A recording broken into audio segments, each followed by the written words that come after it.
I saw the Fallujah game as the interesting one. I'm hearing that this one here, this is imbalanced.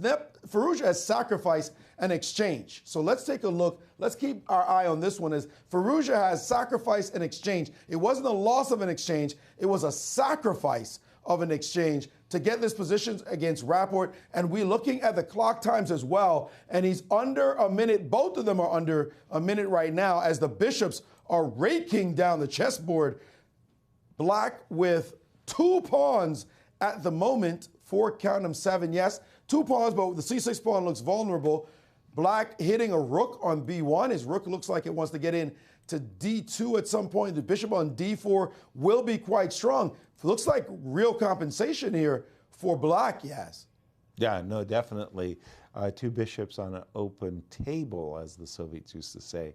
That bishop on E5 in particular, if you get rook D2 and bishop D4, we've seen this counterplay that you get against F2, no problem at all for Black. I'm thinking that if I'm in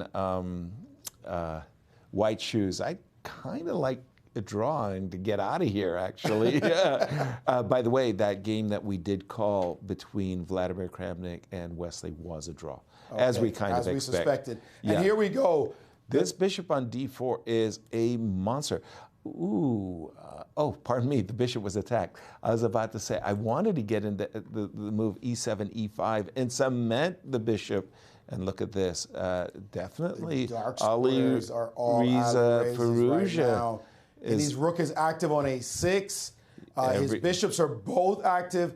And now he's put the rook on A4 to make sure you pay attention to that pawn for the rest of all time. It looks like there's, he's played his rook over, bishop F3, forcing the rook back. It looks like there's an F4 sighting eventually for white that makes me want to play the move G5, but at the same time, I compromise my structure on that side. How do you win, though, if you are Black?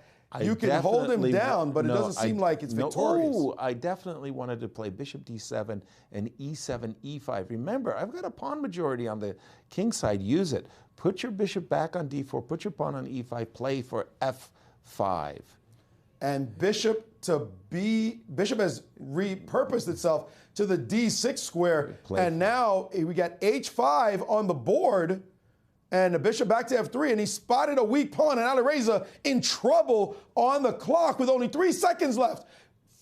4 seconds for either side, and they're just blitzing moves right now. H4. H4, keeping that under control. 5 seconds each. Put your bishop back on D4. And the bishop is seemingly headed back to the D4 square. Smart. And he's stopping to think, and rook back down to B7. Bishop F5 hitting a rook. And put your pawn on E. And king F6 guarding the pawn. Rook C7, and the pawn on C6 is hanging. Bishop to F3, and he's taking that pawn. And now the imbalance, guys. Unbelievable imbalance. White with a passed A pawn, Black with passed C pawns. Oh, he's setting up a trap with bishop takes H3. He could take on H3. He could do it again.